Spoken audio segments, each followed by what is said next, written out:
शिकवा नहीं शुक्राना सीख गए, तेरी संगत में खुद को झुकाना सीख गए। पहले मायूस हो जाते थे कुछ ना मिलने पर, अब तेरी रजा में राजी होना सीख गए। जय गुरु जी। सारी गुरु जी की प्यारी संगत को जय गुरु जी। गुरु जी के चरणों में कोटि कोटि नमन, अनंतम अनंतम शुक्राना। संगत जी आजकल हमारा चल रहा है जी बहुत ही पावन पाठ भगवत गीता का, और संक्षिप्त भगवत गीता पढ़ रहे हैं हम। 18 अध्याय होंगे इनमें, और ये प्रीत पक्ष में पढ़ना कितना कल्याणकारी होता है हमारे पितरों के लिए और हमारे लिए, ये हम सब जानते हैं। और कोई पाठ इतना कल्याणकारी नहीं हो सकता जितना गीता को पढ़ने से हमें हमारी सारी अगले पिछले कर्म कटते हैं, वो भी कि श्राद्धों में। तो आज हम संगत जी पढ़ेंगे अध्याय 5वां, और इसका साथ में पढ़ेंगे महिमा 5वें अध्याय का, अध्यात्म भी साथ में पढ़ेंगे। कल संगत जी मैंने एक वीडियो डाला था जिसमें मैंने बताया कि आप मेरे हम पाठ करते हैं अपने चैनल पे, आप उन्हें लाइन वाइज कैसे पढ़ सकते हैं, कैसे सुन सकते हैं। जैसे शिव पुराण का पाठ के पार्ट 143 है, आप 1 से लेके 143 तक किस तरह उन्हें ढूंढ सकते हैं। तो आप वो वीडियो जरूर देखिए जिन जिन संगत ने दोबारा से शिव पुराण पढ़ना है या सुनना चाहते हैं। गुरु जी से आज्ञा ले लेते हैं। ओम नमः शिवाय, शिव जी सदा सहाय। ओम नमः शिवाय, गुरु जी सदा सहाय। 5वां अध्याय। अर्जुन बोले, हे श्री कृष्ण, आपने पहले कर्मों का त्याग करने को कहा, फिर कर्म की प्रशंसा करते हो। इन दोनों में जो अधिक हितकर है वह एक बात निश्चय करके बतलाओ। श्री कृष्ण जी बोले, हे अर्जुन, कर्मों का त्याग और कर्मों का और कर्ता ये दोनों ही मोक्ष प्राप्त करा देने वाले हैं, परंतु दोनों कर्म त्याग से कर्म योग हितकर हैं। जो किसी द्वेष से नहीं रहता और ना किसी पदार्थ की इच्छा ही करता है वह नित्य सन्यासी है। सन्यास और योग को मूर्ख लोग ही अलग अलग समझते हैं या कहते हैं। जो इन दोनों में से एक में अच्छी तरह स्थित हो जाता है उसको दोनों का फल प्राप्त होता है। ज्ञान योगियों को तो जो स्थान मिलता है वही स्थान कर्म योगियों को भी प्राप्त होता है। हे माँ बहो, कर्म योग के बिना संन्यास का प्राप्त होना दुष्कर है। कर्म करने वाले मुनिजनों को ब्रह्म प्राप्त होने में विलंब नहीं लगता। योग युक्त शुद्ध अंतःकरण वाला, मन तथा इंद्रियों को जीतने वाला, संपूर्ण प्राणियों में अपनी आत्माओं को देखने वाला, कर्म करता हुआ भी कर्म फल में लिप्त नहीं होता। योग युक्त तत्ववेता पुरुष देखते हैं, सुनते हैं, स्पर्श करते हैं, सूंघते हैं, खाते हैं और चलते हैं, श्वास लेते हैं, तो भी यह नहीं मानते हैं कि मैं कुछ भी नहीं करता। वे बोलते हैं, त्यागते हैं, ग्रहण करते हैं, मूंदते हैं, परंतु यही मानते हैं कि मैं कुछ भी नहीं करता। और यह मन में धारण करते हैं कि इंद्रियां भी अपने अपने विषयों को वर्तती हैं। प्राणी ब्रह्म में अर्पण कर संग को त्याग कर कर्म करता है। वह पाप में इस तरह लिप्त नहीं होता जैसे कि कमल पत्र पर जल नहीं ठहरता। योगी जन शरीर से, मन से, बुद्धि तथा इंद्रियों की आसक्ति से रहित हो आत्म शुद्धि के निमित्त कर्म करते हैं। योग युक्त पुरुष कर्म फल को त्याग कर मोक्ष रूप शांति का लाभ प्राप्त करता है, और जो योग रहित है वह कर्म फल की इच्छा के बंधन में पड़ जाता है। और सब कर्मों को मन से त्याग कर प्राणी इस नव द्वार इंद्रियों को देह रूपी पुरी में ना कुछ करता है और ना कुछ कराता है, आनंद पूर्वक रहता है। परमेश्वर किसी भी कर्म में प्रवृत्त नहीं करता। कर्म और फल को उत्पन्न करना ये सब प्रवृत्तियों के द्वारा होते हैं। परमेश्वर किसी पुण्य या पापों को ग्रहण नहीं करता।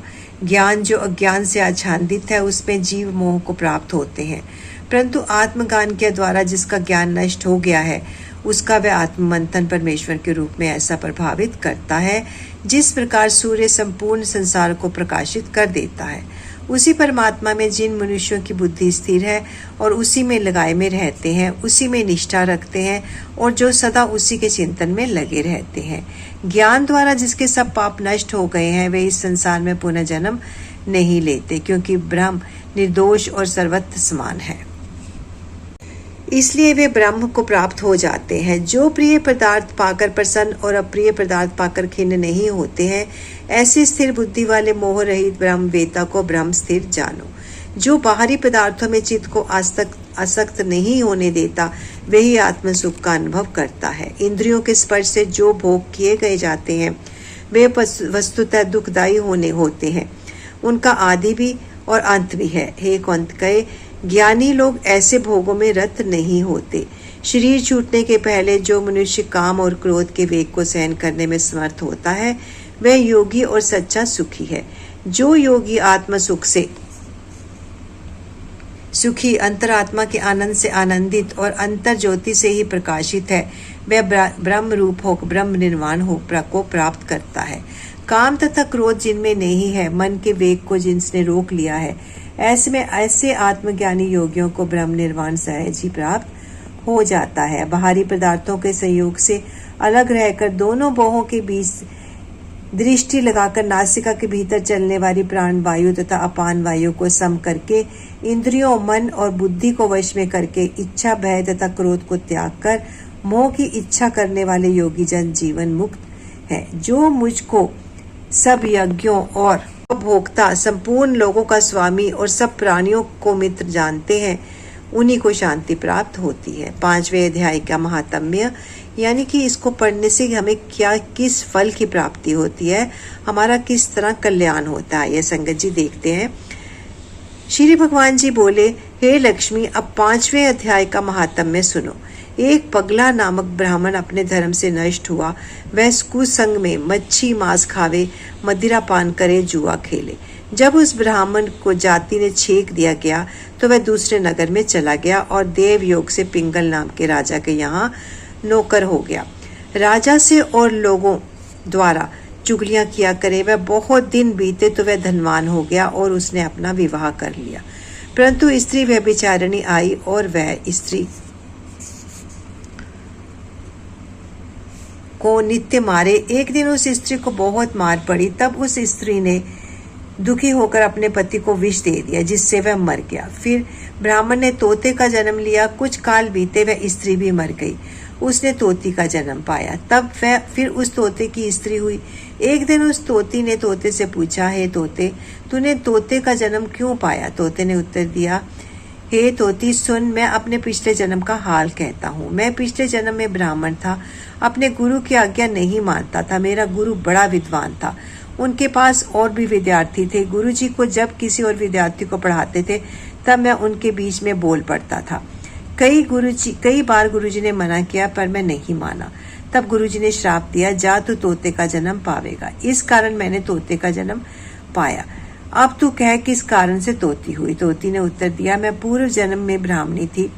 जब ब्याही आई तो मैंने पति की आज्ञा नहीं मानी। जब पति ने मुझे मारा तब मैंने एक दिन अपने पति को विष दे दिया और मैं मर गया। जब मेरी देह छूटी तब मुझे नरक में डाल दिया गया और नरकों को भोग कर मैंने एक तोती का जन्म लिया। यह सुनकर तोते ने कहा, तू बहुत नीच है, तूने अपने पति को विष दिया। तोती ने कहा, नरक के दुख तो मैंने सहे हैं, अब तो मैं तुम्हें अपना पति मानती हूँ। एक दिन वह तोती वन में बैठी थी तथा एक गीध वहां आया। तोती को उस गीध ने पहचान लिया और उस तोती को मारने दौड़ा। आगे आगे तोती, पीछे पीछे गीध। उड़ते उड़ते तोती एक शमशान भूमि में थक कर गिर पड़ी। वहां एक साधु का दाह हुआ था। साधु की खोपड़ी वर्षा के जल से भरी हुई थी। तोती उसमें गिर गई। इतने में गीध आकर उस तोती को मारने लगा। उस खोपड़ी के जल से उसकी वह देह भीग गई और दोनों आपस में लड़ते लड़ते मर गए तथा अदम देह से छूटकर देवदेही पाई और विमान आए और तीन पर बैठकर दोनों वैकुंठ को गए। वह खोपड़ी एक साधु की थी जो गीता जी के 5वें अध्याय का पाठ करता था। जय गुरु जी। गुरु जी के चरणों में कोटि कोटि नमन, अनंतम अनंतम शुक्राना संगत जी। ओम नमः शिवाय, शिव जी सदा सहाय। ओम नमः शिवाय, गुरु जी सदा सहाय। जय गुरु जी। शुक्राना गुरु जी, लक्षवारी शुक्राना, शुक्राना फॉर एवरीथिंग गुरु जी। शुक्राना गुरु जी, शुक्राना।